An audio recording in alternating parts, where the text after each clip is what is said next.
A manteiga e a margarina são rivais de longa data nas geladeiras e nas discussões sobre saúde. Esses dois alimentos frequentemente despertam debates sobre suas diferenças e quais seria a escolha mais saudável. Embora o preço seja sempre um fator importante na hora da compra, a principal diferença entre elas está na matéria-prima e no processo de fabricação. Enquanto a manteiga é feita a partir das gorduras do leite animal, a margarina é resultado da transformação de óleos vegetais por meio de processos industriais. Então se ambas vêm de fontes naturais, ambas devem ser boas para a saúde, certo? Para entendermos isso melhor, precisamos olhar a composição estrutural dos alimentos, aquilo que não está visível a olho nu. Então, bora entender isso juntos?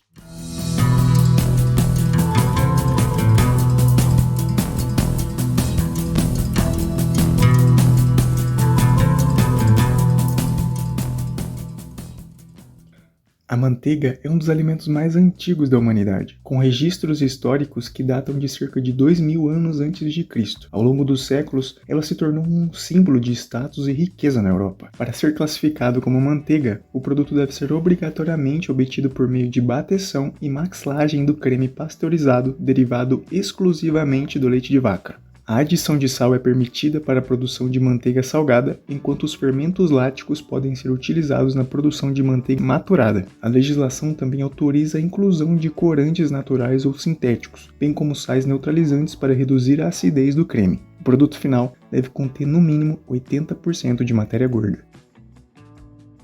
Bem diferente da margarina, que foi criada por um químico a pedido de Napoleão III, que seria um substituto mais barato e acessível da manteiga para alimentar a população e os militares. Originalmente feita com gordura animal ou sebo de boi, a margarina evoluiu para utilizar óleos vegetais. Seu crescimento se acelerou durante períodos de guerras e crises econômicas, quando a sua concorrente estava cara ou em falta, consolidando a margarina como uma via clara de redução de custos em relação à manteiga tradicional. Ela pode ser definida como um produto alimentar emulsificado obtido a partir de óleos e gorduras de origem vegetal, principalmente de soja, e animal, como o leite. Ela deve conter, no mínimo, 80% de lipídios, assim como a manteiga, mas é uma mistura de óleos e gorduras, água, emulsificantes, corantes, aromatizantes, vitaminas, tudo isso para imitar o perfil da manteiga.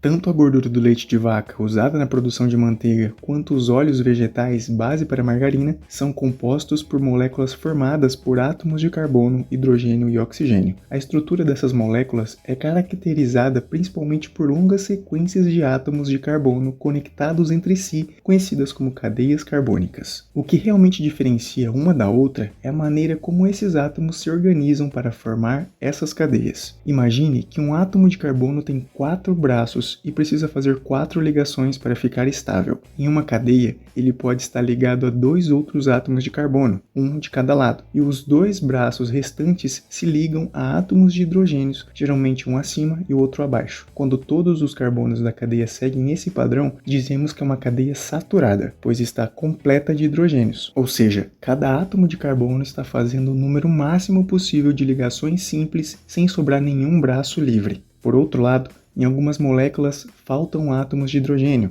e para compensar, os carbonos acabam formando ligações duplas entre si, ou seja, como faltou um colega, ele deu 2 mãos para o carbono do lado para se estabilizar. Essas são chamadas de cadeias insaturadas, justamente porque tem menos átomos do que o número máximo possível. Com esses 2 conceitos de saturados e insaturados, podemos avaliar com mais clareza a composição das matérias-primas e dos processos utilizados para produzir manteiga e margarina. Enquanto o leite de origem animal contém uma maior quantidade de cadeias carbônicas saturadas do que insaturadas, os óleos vegetais apresentam o oposto, com menos hidrogênios em sua estrutura.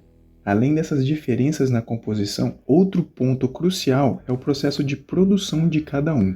A manteiga é obtida principalmente por meio da separação e concentração da gordura presente no leite. Já a margarina passa por um processo industrializado mais modificado, que envolve alterações importantes nas cadeias carbônicas dos óleos vegetais. Mas como é possível que esses 2 alimentos, feitos a partir do óleo de soja e do leite, ambos os líquidos, sejam sólidos? Bem, a gordura saturada tem essa característica, e como a manteiga é composta majoritariamente por ela, faz com que seja sólida sob refrigeração leve. No caso do óleo vegetal, para que ele deixe de ser líquido e se torne sólido, é necessário eliminar as insaturações presentes em suas cadeias carbônicas. Esse foi um dos principais dilemas para tornar a margarina um concorrente direto da manteiga. Lembra que as insaturações acontecem porque há menos hidrogênio do que o número máximo possível? Pois bem, essas insaturações podem ser removidas por meio da ingestão de hidrogênios, permitindo que os átomos de carbono façam suas 4 ligações sem exigir a famosa ligação dupla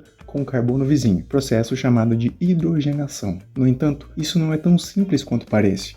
Primeiro, ele não consegue eliminar todas as insaturações das moléculas e, para piorar, acaba alterando a forma de algumas que permanecem. Isso ocorre da seguinte maneira: quando existe uma insaturação, sobra apenas um hidrogênio ligado a cada carbono dessa dupla ligação. Esse hidrogênio pode estar posicionado em cima ou embaixo do plano da molécula, certo? Se os dois carbonos vizinhos, cada um que falta um H, têm os seus hidrogênios no mesmo lado, por exemplo, ambos para cima ou ambos para baixo, chamamos essa configuração de cis. Já quando um carbono tem um hidrogênio ligado em cima e o outro embaixo, essa insaturação é chamada de trans. Naturalmente, as insaturações presentes nos óleos vegetais e outros produtos naturais são quase sempre do tipo cis, que é uma forma mais estável e bem aceita pelo nosso organismo. No entanto, um efeito colateral da hidrogenação é justamente a conversão de parte dessas insaturações para a forma trans, transformando-se nas conhecidas gorduras trans, algo que você provavelmente já viu destacado nos rótulos de alimentos industrializados. Por isso, embora esperemos que a margarina não contenha gorduras trans, há uma possibilidade de que apresente esse tipo de gordura em sua composição, dependendo do processo de fabricação utilizado. Mas qual é o perigo dessa gordura? Isso é tema de um próximo vídeo se vocês quiserem. Então curte, comenta e compartilha com um amigo seu. Antigamente, quando pouco se sabia sobre os malefícios causados no organismo pelas gorduras trans e a gordura animal era vista como um alimento que trazia risco para a saúde humana, as margarinas, mesmo contendo altos teores de ácido graxo trans, eram tratadas no mercado como benéficas em contraponto à manteiga. O avanço do conhecimento sobre os malefícios causados por essas gorduras mudou esse jogo e colocou a margarina, antes vista com bons olhos, como ruim para a nossa saúde. Por outro lado, desafiou a indústria alimentícia a buscar formas de superar esses problemas, permitindo então que houvesse um avanço tecnológico capaz de reduzir ou remover as insaturações trans da composição das margarinas, reduzindo também os malefícios causados pela sua ingestão. A resposta para essa solução foi o processo de interesterificação, já que o mesmo consegue obter os mesmos resultados, porém sem a formação desse malefício. Diferentemente do procedimento anterior, os ácidos graxos mantêm-se intactos, sendo apenas redistribuídos na estrutura do glicerol, o que altera propriedades físico-químicas como ponto de fusão e padrão de recristalização, sem impactar sua estabilidade. A hidrogenação de óleos ainda é permitida na produção de margarina, mas apenas a completa, que não produz as gorduras trans. A parcial, que gera essas gorduras, foi proibida pela Anvisa. Voltemos então à reflexão inicial. Se ambas são produzidas a partir de fontes naturais, ambas devem ser boas para a nossa saúde. Depois de tudo isso que vimos, acredito que podemos concordar que julgar algo como saudável apenas por ser natural é no mínimo simplista. É essencial que as pessoas busquem compreender até que ponto certas informações realmente traduzem a qualidade do produto que está sendo vendido. É aí que mora a confusão entre os conceitos de ter uma origem saudável e ser de fato um alimento saudável.